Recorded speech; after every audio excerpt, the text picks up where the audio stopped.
Despite all we know about the Nazis, the crimes against humanity they committed still astonish. We're talking about atrocities so repugnant that most of us couldn't even imagine them. However, even within this regime, there were individuals who stood out in terms of cruelty and sadism, sending shivers down the spines of even the toughest and most fanatical Nazis. One of those monsters was named Oskar Dirlewanger.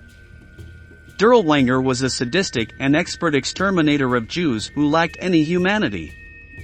We're talking about a psychopathic killer and child abuser who eventually led his own unit, the Dirlewanger Brigade. Not only the Allies but also the Germans themselves saw this man as the worst kind of scum. A report from the Nazi police described him as a mentally unstable, violent, fanatical, and alcoholic individual with a habit of erupting in violence under the influence of drugs. In this video, we'll delve into his story, his heinous and unforgivable crimes, and the brutal event that ended his life.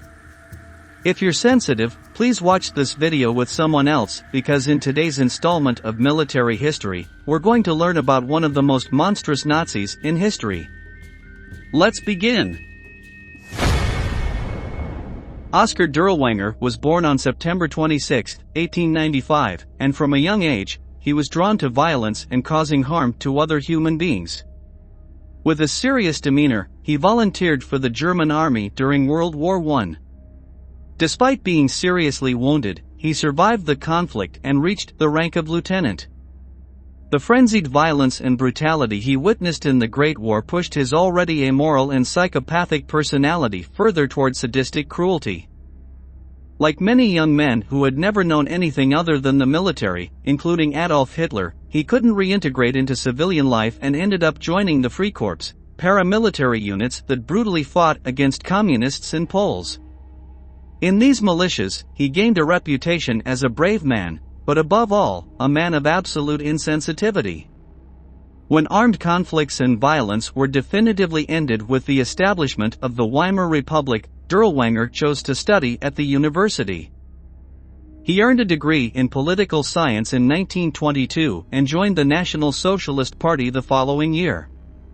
This initial involvement with the Nazis would be short-lived, as he was expelled from the party in 1924 due to his lascivious and violent behavior, although his party membership suspension would be revoked the following year, allowing him to rejoin the party as if nothing had happened. Settled in Erfurt, he briefly worked in a textile factory before moving to Esslingen am Neckar, where he returned to a position of violence, becoming the local leader of the Sturmabteilung, or SA, in 1932. Dirlewanger always behaved as a contentious figure whose behavior frequently bordered on criminality with shades of madness. In 1934, he was found guilty and sentenced to 2 years in prison for the rape of a 14-year-old girl from the League of German Girls. The Nazis discovered this, stripped him of his doctorate title, and expelled him from the party once again. Once released, he relapsed into his abusive, violent, and obscene behavior, leading to his imprisonment in a concentration camp, from which he was eventually released by his First World War trench buddy, Gottlieb Berger. This powerful protector was an SS officer with the rank of Oberführer, a general in the Nazi Special Forces. Berger rose through the ranks of the SS, eventually influencing Heinrich Himmler, the head of this force, to have the charges against Dirlewanger dropped. In return, the sinister German had to join the Condor Legion, a militia fighting in the Spanish Civil War in support of Franco in 1937. During the spring of 1940, with the growing problems that the German occupying forces were facing in Poland with the resistance, Berger suggested to the Führer the creation of a specific unit. The troop, originally intended to be composed of poachers, and which Berger believed would have enough experience to fight against partisans, became the 36th Waffen-Grenadier Division of the SS. Once in command, the sadistic lieutenant began recruiting increasingly larger groups of convicted criminals, especially rapists and murderers, patients from mental asylums, and inmates from concentration camps to bolster the brigade's strength. The former convicts of the Dirlewanger Brigade, also known as the Black Hunters, freely indulged their sadistic impulses while in the field. They were too psychotic even for the Nazis. Finally, Berger had found an occupation suitable for his friend's capabilities. Once renamed as SS Bataillon Dirlewanger or Dirlewanger Brigade, in honor of its leader's name, it was sent to the Lublin region. Its emblem, which consisted of 2 cross-stick grenades, would become a terrifying image for its enemies. Eventually, the brigade's purpose shifted from merely capturing and intimidating partisans to killing anyone they encountered without any qualms.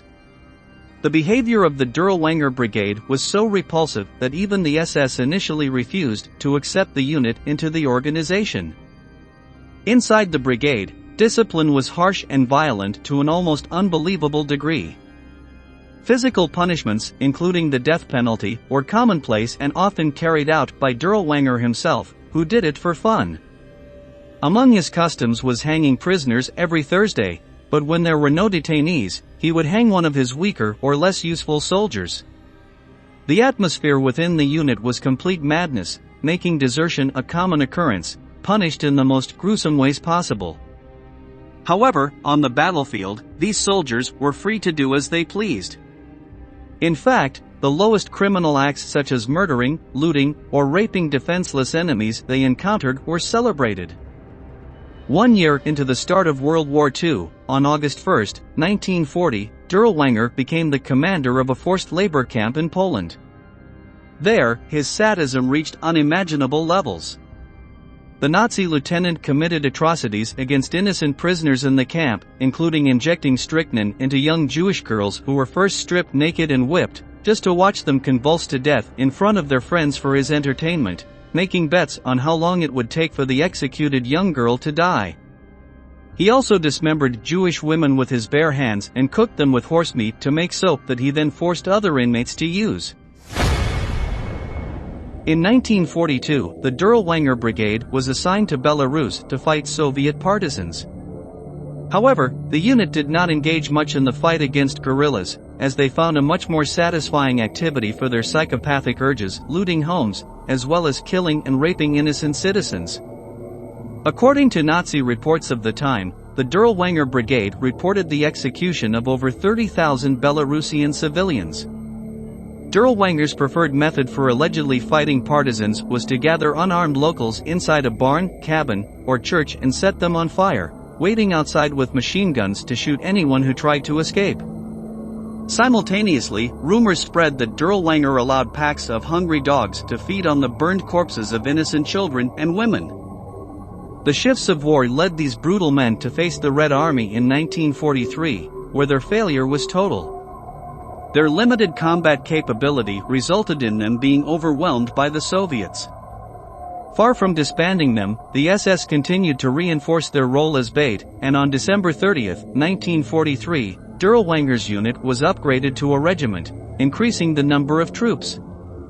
More and more violent and marginalized criminals, including Russian and Ukrainian deserters, joined their ranks, with no improvement in their combat ability.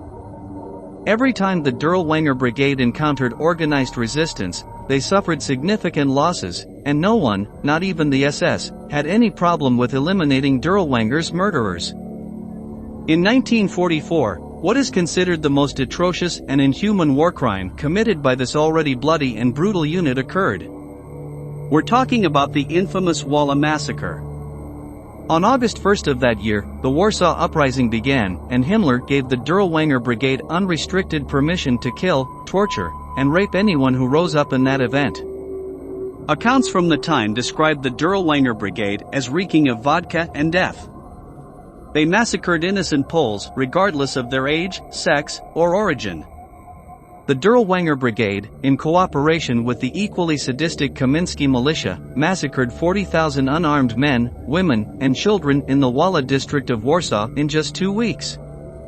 One account of Dirlewanger's actions during this massacre comes from Matthias Schenk, an 18-year-old Belgian assault engineer. The soldier witnessed one of the most heinous acts of Nazism during an assault on a Polish hospital. He described it as follows: the doors were opened, and a nurse with a white flag appeared. We entered with our bayonets and saw wounded soldiers everywhere. They begged the SS men not to harm them. A Polish officer, a doctor, and 15 nurses from the Polish Red Cross surrendered and handed over the military hospital. However, the SS men killed all the wounded. They smashed their heads with the butts of rifles. Later, Schenk also witnessed the fate of the hospital staff. Dirlewanger stood with his men and gave the order, laughing. The hospital nurses, after being tortured and beaten, were displayed in the square, naked with their hands on their heads. Blood ran down their legs. When they began to hang them one by one, Dirlewanger himself kicked the bricks they were standing on. Systematically during the massacre, Dirlewanger burned several more hospitals with patients inside, and the same fate awaited the nurses who were whipped, raped en masse, and hanged naked while German popular music played. As we've made clear, Dirlewanger's soldiers were sadistic and violent for sheer amusement. Sometimes they would cut off the arms of innocent civilians, douse them with gasoline, and set them on fire as a form of entertainment. Among the countless atrocities committed by these troops, there are reports of child rape, impaling babies with bayonets, and hanging women from the balconies of their own homes. Another horrific incident occurred after the discovery of an orphanage and baby home, after which Dirlewanger ordered his men to execute 500 small children. Furthermore, he wanted his troops to conserve ammunition, so they did most of the work with rifle butts and bayonets. After the Polish uprising was crushed, the unit moved to Slovakia for reorganization, recruiting more than 4,000 men, while Dirlewanger received the Knight's Cross and reached the rank of Oberführer, which is equivalent to an SS general. After acting against the Slovak national movement, the unit fought in Hungary and deployed along the Oder-Neisse line until May 3, 1945, when its 700 survivors surrendered to American troops after crossing the Elbe. Its members were never tried for war crimes. In April 1945, Dirlewanger was wounded in the chest and was in Germany. With the imminent fall of the Third Reich, he went into hiding but was recognized by one of the former concentration camp inmates and imprisoned in Altshausen, in the French occupation zone. Oskar Dirlewanger would die on June 7, 1945, in that prison, and the official death certificate stated that he died of a heart attack. However, the reality was that Polish guards recognized him and decided to take justice into their own hands to avenge the atrocities suffered by their countrymen. It is said that they killed him with beatings, but before that, they dismembered and tortured him while he was still alive. We're nearing the end of this presentation, and we wanted to ask you, do you believe that Dirlewanger's death was just, or should he have been tried as an example like other terrible Nazi leaders? Leave your opinions in the comments below. That's the end of today's video.